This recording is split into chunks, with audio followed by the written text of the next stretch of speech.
Hey, Dan. Hey, Andrew, how are you doing? Good to see you again. You Once a too. week.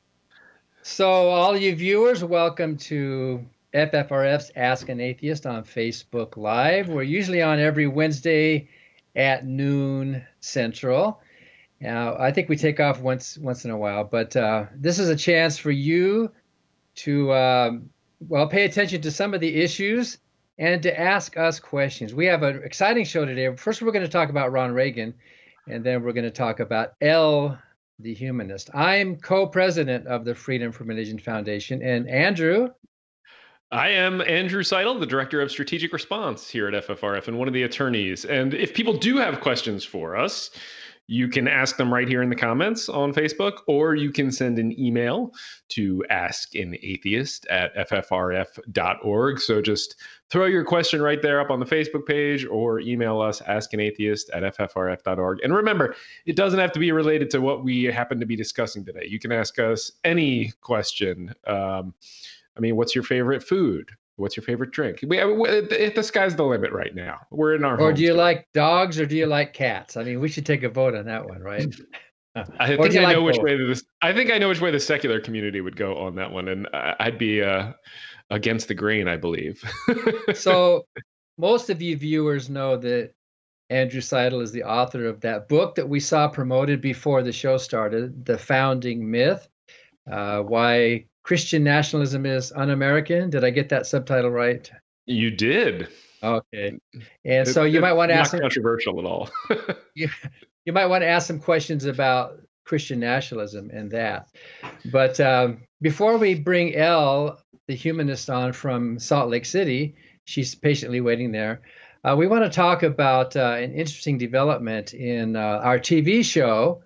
Last week, or 2 weeks ago, our TV show Free Thought Matters featured Ron Reagan, the son of President Ronald Reagan, who you saw his ad before the show where he comes out and says, Ron Reagan, unabashed atheist, not afraid and burning in hell. And he kind of bends his head just like his dad did when his dad made those remarks. So a reporter for the Los Angeles Times wrote an article about that and talking about, it was in response to our Free Thought Matter show, talking about it seems to be a lot different now. 10, 20 years ago, coming out as an atheist was pretty radical, and you would get a lot of pushback. But now people are coming out as atheists and agnostics and humanists, and there's some pushback, but it's not like it used to be. It seems like the corner is turning. Andrew, do you have any of the letters there that Yeah, I think you're right. The stigma is kind of going away on that. And the article was great, and there was a flood of letters into the LA Times as a result of this article. And then there were people, even FFRF supporters, then responding to these critical letters. And it was really interesting to see some of the things that people were writing. Can you read that one on the screen there? Yeah, is this the first one, Bruce? I thought there was another one. But there's still, and this is one of the points that this person is trying to make, there's still so much pressure to express a belief in God that it does take courage right now to take a public stance of non-belief. And I think that's true. And that's one of the reasons that the Ron Reagan ad is so popular. Every time it airs, Twitter just explodes talking about Ron Reagan and, not afraid of burning in hell. And it's because there is still a little bit of a stigma attached to it. Here's another one. If my religious neighbors kept their beliefs to themselves, as the letter writer wants Reagan to do with his atheism, then we wouldn't have much of a problem. But as we well know, this is not the way it is. In many states, women's reproductive rights are abridged solely for religious reasons. Our gay and lesbian community is seldom treated with the utmost kindness and respect by the various religions of the world. Nicely put and mildly put. Reagan and the Freedom from Religion Foundation do want you to keep your beliefs to yourself because that's how it's supposed to work in America. Yeah, keep them out of the government. And this one by Elliot. Keep your beliefs to yourself. Does the word missionary have any meaning? Save your resentment for those who are currently suing for the right to put themselves and others at risk by continuing to assemble for worship. An excellent point there by Elliot. Liked that one. And the author was commenting about how surprised he was, or maybe he shouldn't have been, that most of the letters were positive, and most of the letters were in support of the freedom to speak your mind, whatever your views are. So that is nice. I think there is a corner that's turning. I mean, the Partly due demographics to show ads it. like this. And the demographics show it. And I think partly due to the explosion of literature that we've seen in the last decade, some of which you've contributed to, and which our guest is about to contribute to. So shall we go to Elle? Are Elle and Doug there in Salt Lake City? There you are. Hi. Hi, Hey, Doug. guys. Hi, Elle. Hi. Hi. Thank Good you to so see much you guys. for the show. Oh, thank Oh, you for you're coming welcome. on. We're thrilled. So we met you in San Francisco, right? You came when you're not the only author in the family besides your dad. Your big sister Bailey has also written some books, and she spoke Yeah. at our convention in. There you are in San Francisco with Bailey there on the left and you on the right, where she was promoting her book about stardust. So, so was she kind of an inspiration to you? Do you think? Yeah, she was a big inspiration. I really didn't. Well, she was the one who made me want to write books because when she started writing books, I thought it was super cool, and I'm like, someday I want to write books. And then today I've made 2 books. So how And so- old are you now? I'm 9 years old. You're 9 9. years old, and you've got your first book coming out, and it's called Elle The Humanist. You know, it was always a dream of mine to write a book too, and that didn't happen for me until I was like 37. So you are just really on top of it. I'm very, very impressed. Now, can you tell us a little bit about why you decided to write this book in particular? Why Elle The Humanist? I decided to write Elle The Humanist because a lot of my friends started talking to me about it because most of my friends were gonna get baptized. And I didn't know much about this because I've never been baptized before. That's really why I wanted to, just because I knew what it was, because my parents had told me. I knew what an atheist was a while ago, and then they told me what a humanist was, and I really wanted to write a book about it because so many of my friends have talked to me about their religions or asked me what church I go to, and I didn't have a church to tell them I went to a church. Yeah. So you were Elle, having these conversations about religion at school and with your friends, and kind of led you to want to write about your perspective because it was sort of unique. Is that right? Yes. All right. So Elle, my grandkids are watching right now. Let's say hi to Ivy and Kilani and Lucas because they're really interested in Bailey's books and now your book that's coming out. So they probably don't know what the word baptized even means or what the word humanist even means. Can you explain those words? What is it baptized? And then what is it to be a humanist? A humanist is a person who is good without a religion or doesn't think that having a religion is as important as loving their family as much. That's what it is for me. Baptized is for Mormon, and you can, when you're 8 years old, you get it, you go to your church and they dunk you in water. But my friend is not Mormon, but she's Christian, and when she was a baby, she got sprinkled with water. She told me that. So that makes you saved or something? That makes you a better person if you get baptized? Is that what they say? Well, my friend Lizzie, she got baptized, and she kept talking to me about it, and she thought it was gonna make her amazing. And I don't know much about it except that you do it when you're 8. And I didn't think it did much to with you, but I thought, well, I don't really need to do that. I can just take a bath. That's pretty good. There was a famous agnostic order named Robert Ingersoll. Somebody asked him, "What do you think about baptism?" And he said, "With soap, it's a good thing." That's good. Now, I'm curious about the conversations you were having because, when I was looking at the Kickstarter and all this, the great information that you have and the video that you have, it seems like the conversations you were having, and Dad, maybe you want to weigh in here too. They're kind of different from a lot of the discussions that you see about religion today.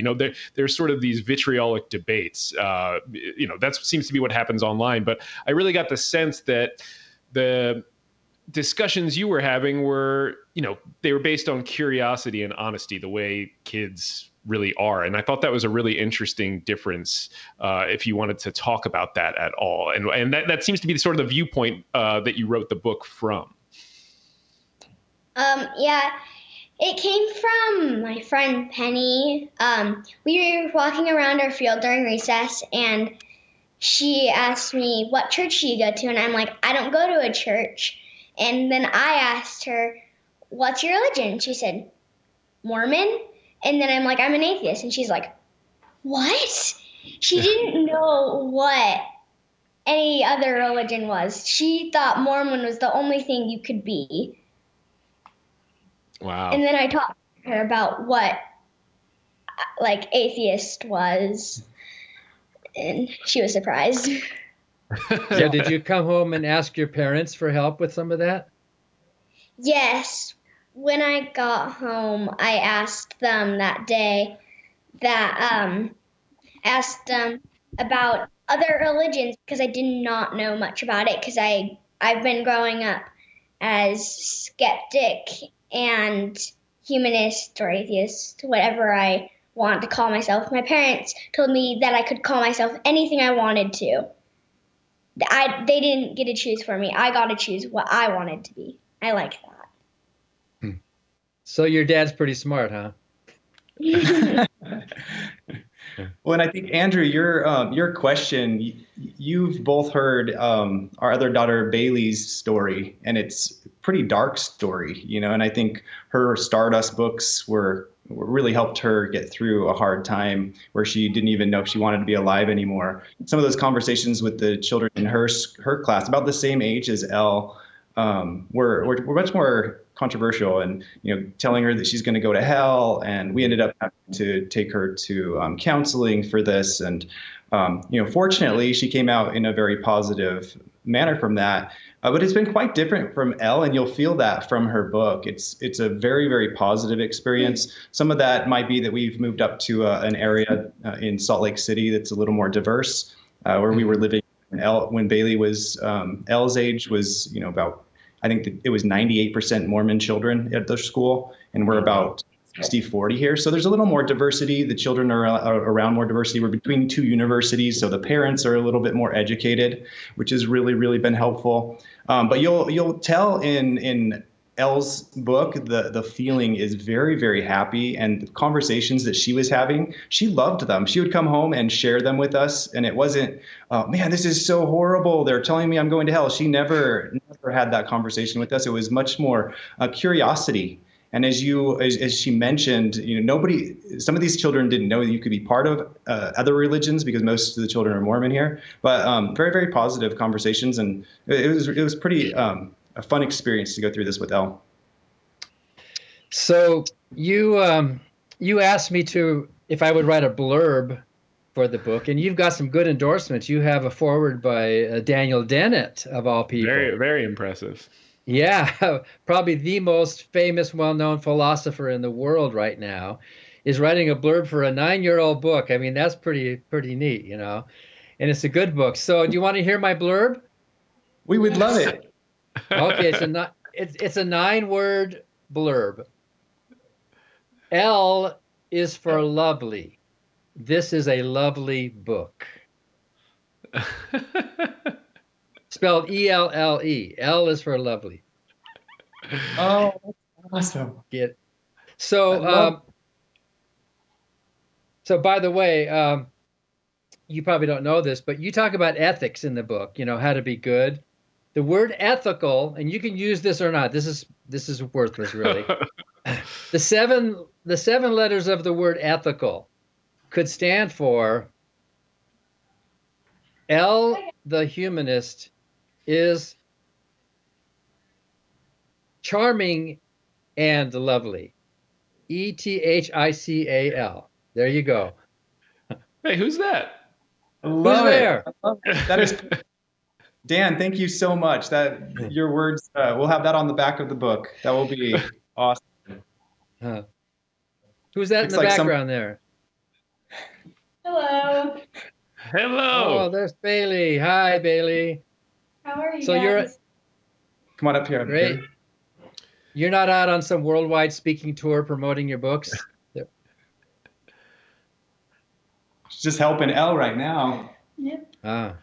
So we actually have a question from the audience that it's great for both of you. Casey is asking, do you think that you and your sister will ever co-author a book together? Ooh, Bailey and Elle. Maybe. You guys ever thought about that? Could be fun. That could be fun. Yeah. And then, let me see here. You got another question? Yeah, Spencer says, I'm from Salt Lake as well, and it's tough for the younger crowd with the Mormon peer pressure. Good job for standing up for what you believe, which I think would apply to both of you. And I'll add, good job, Dad, for teaching kids to do that. I'm sure that's not so easy. Oh, thank you. It's so much fun to see the girls passionate about this. Are you guys feeling all cooped up with this stay at home now? With the quarantine? Yeah. It's fun. Yeah. Well, you can write books then. That's what you can do. So Yes. I have a question. In the book, Elle, you talk about ethics, which means how to be good. Can you be a good person without religion? And you talk about the golden rule, and then you talk about the platinum rule. What is the platinum rule? The platinum rule is treat others the way they would like to be treated, not the way you would like to be treated. Because not everyone wants to be treated like I do or like my dad does. We want to be treated like I want to be treated how I want to be treated, but I'm not going to treat my friend how I want to be treated because I'm going to treat them how they want to be treated. Like if you have different tastes in restaurants, which one should you go to? Well, it's like if I had the choice to go eat, I like sushi, but my friend Brinley does not like sushi. And I wouldn't choose a sushi place because it's not fair to my friend. I would choose somewhere with pizza because that's her favorite. So that's a good rule. So is the book available? When is it going to be released? September. It will be released September. We're doing the Kickstarter for it that kicked off yesterday, and it's off to an amazing start. It actually funded yesterday, so it's done much better than we expected, and then it'll be released officially in September. So and people can visit the Kickstarter right there at that address, ffrf.us/LELLE, and can contribute. And now, I imagine you're a little concerned because of the pandemic that there may be some delays, but no doubt that the book is going to come out sometime this year, probably, right? For sure.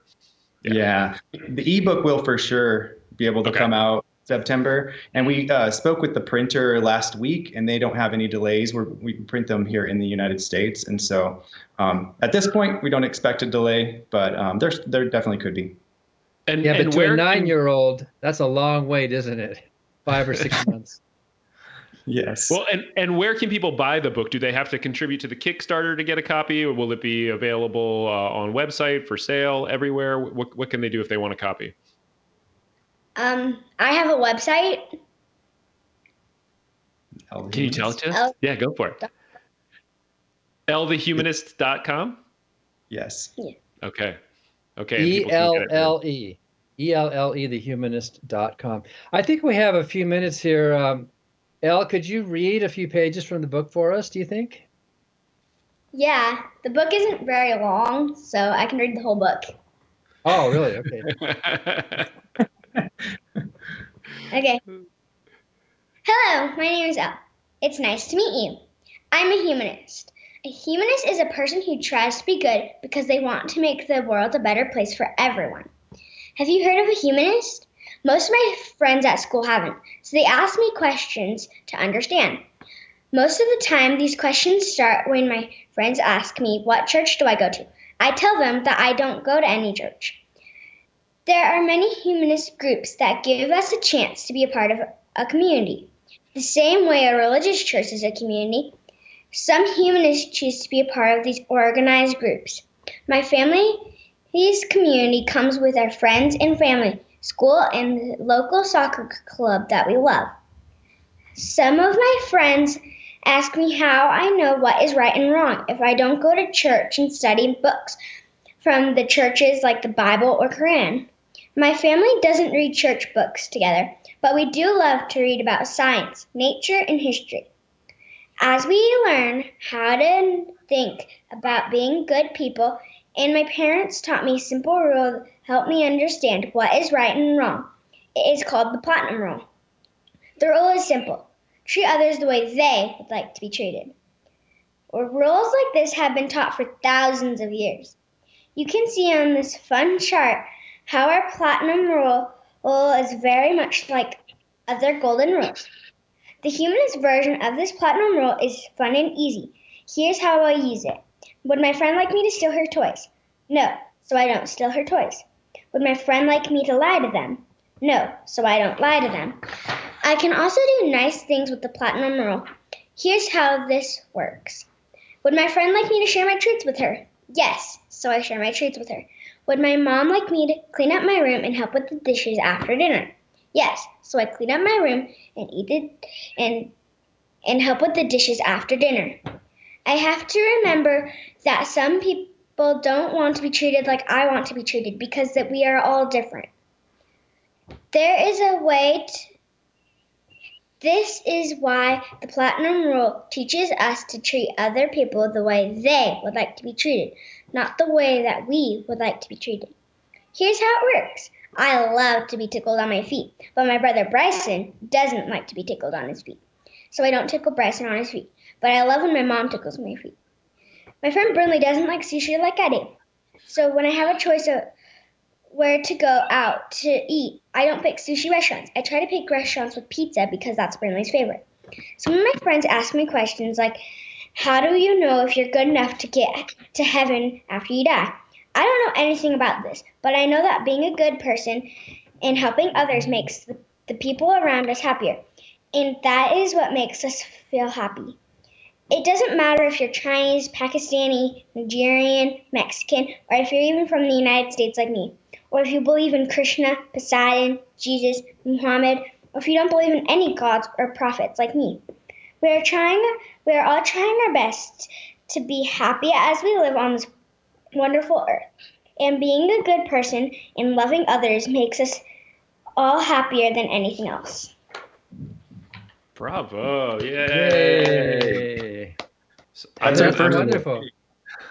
So tell us about the artist. The artist is Yip Jar. They've only done a few pictures, but it seems like a lot because the book isn't very long. No, I like it. I saw his second and third. So it's the same person who did Bailey's second and third book? Yes. And I thought I saw Harriet Tubman and Harvey Milk and Ruth Bader Ginsburg in there. Is that right? Very nice. Yes. So we have a couple questions from the audience. And one of them, Dan, you should answer this too, since you've written a children's book. It's from Dan Barker, not my co-host, though. If our kids want to write a book, what's the best route for them to get it published? Oh, well, you could talk to Elle about that, I suppose. You can show it to a publisher. You can shop it around. It really helps if you know somebody, and in that case, they can help you to shop it around.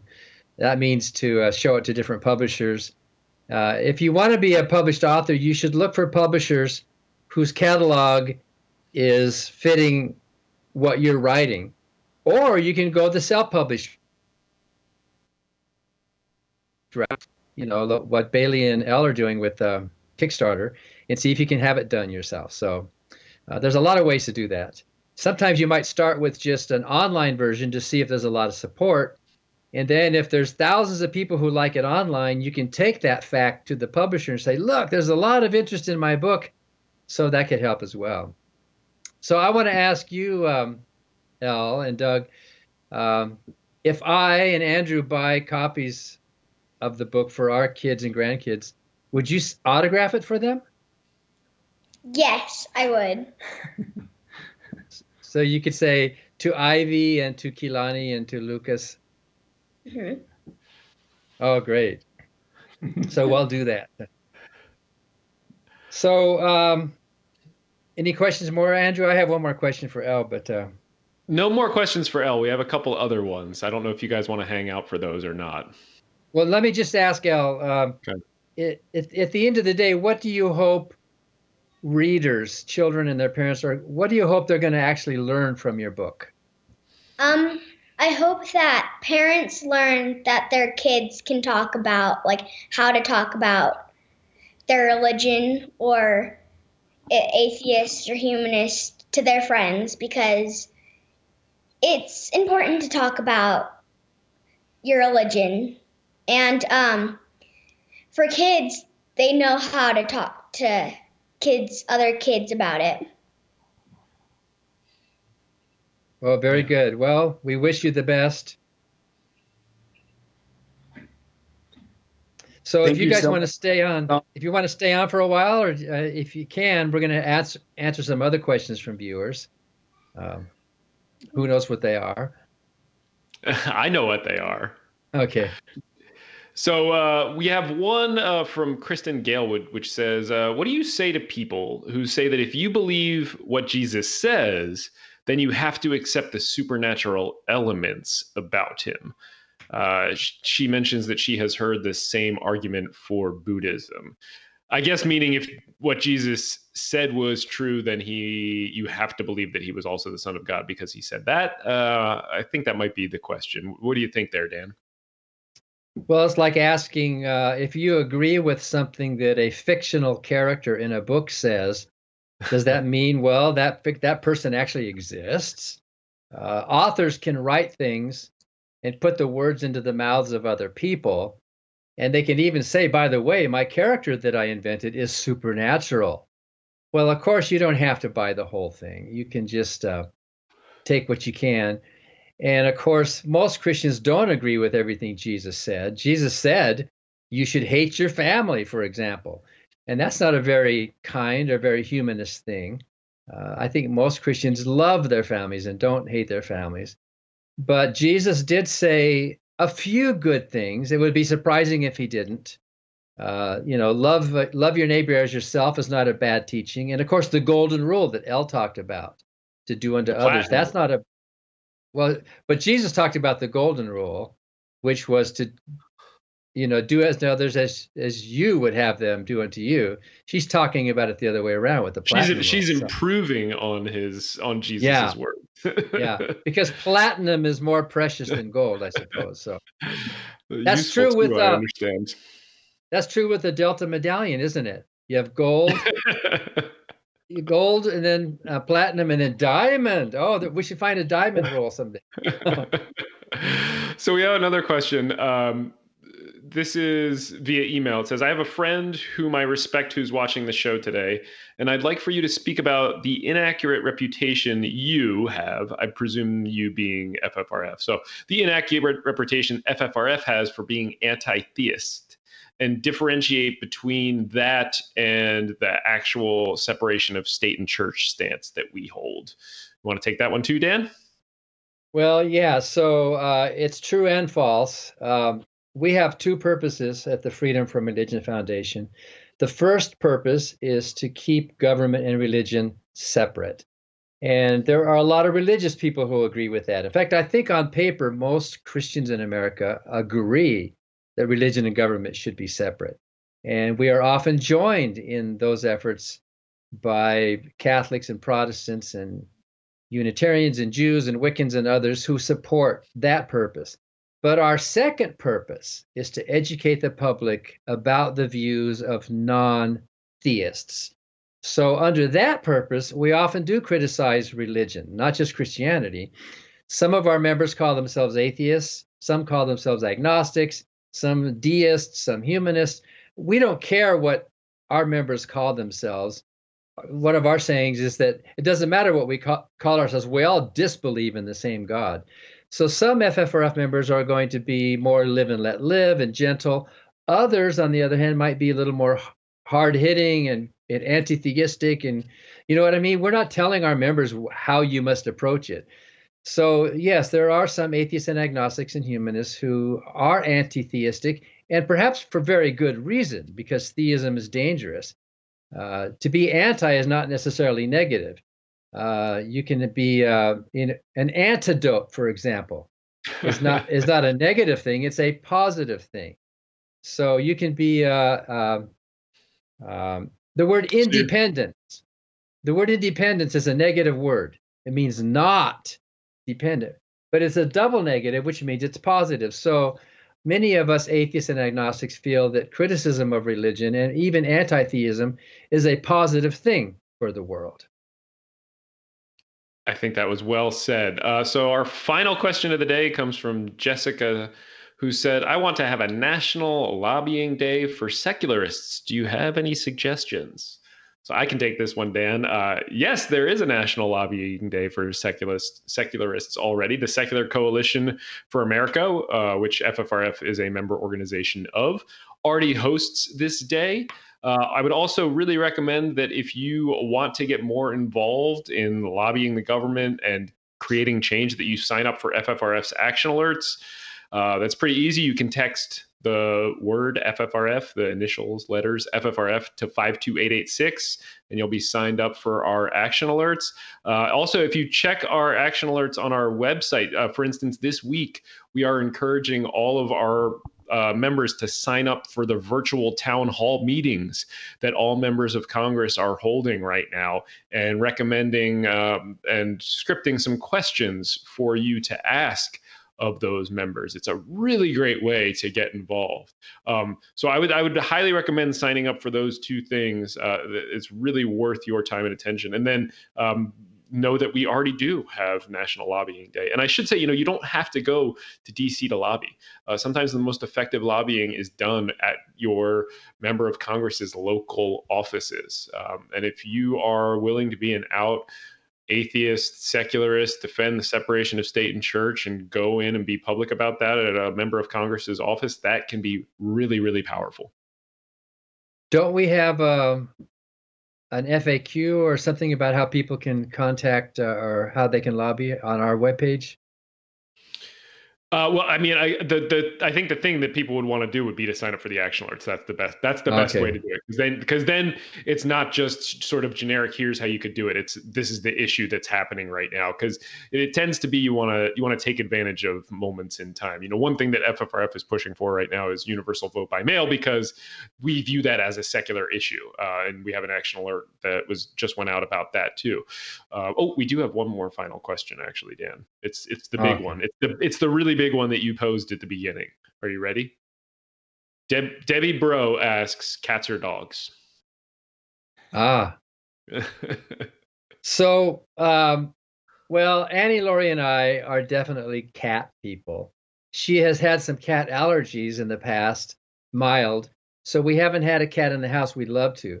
So our daughter, Glenn, has a cat we get to visit a lot. What about you, Andrew? I am a dog person. I would be a dog person even if it were not for my allergy to cats, which is very real. When I touch a cat and then touch my face, my eyes tend to look like I got into a fist fight. Anyway, so I am dogs all the way, May. Your dog is Moose, is that right? Got a big dog named Moose. A big dog named Moose. Yep, he fits the both the temperament and the size of the name. And that's all our questions for today. Well, I think, Andrew, that shows that we have interfaith cooperation here. That a dog person and a cat person, we can get along in the same world. Do you want to say goodbye, Elle? Is Elle still there? I think they need to answer the dogs and cats question too first. Oh, you guys want to answer? I like dogs. You have 2 dogs, right? Yeah, we have a fat dog and a skinny dog. Well, dogs was the correct answer. So Dan is the heretic. Oh, okay, I'm the heretic. Him and it burned me at the stake. Thank you guys so much for having us on the show again. Oh, thank you for coming on, Elle. Really looking forward to the book and to getting my signed copy. So that's our show for today. We want to thank all of you for watching FFRF's Ask an Atheist on Facebook Live. And I don't know, Bruce, are we going to be back next week or are we going to skip a week? But keep checking in. We'll send out a notice. Join us next week. We'll be here.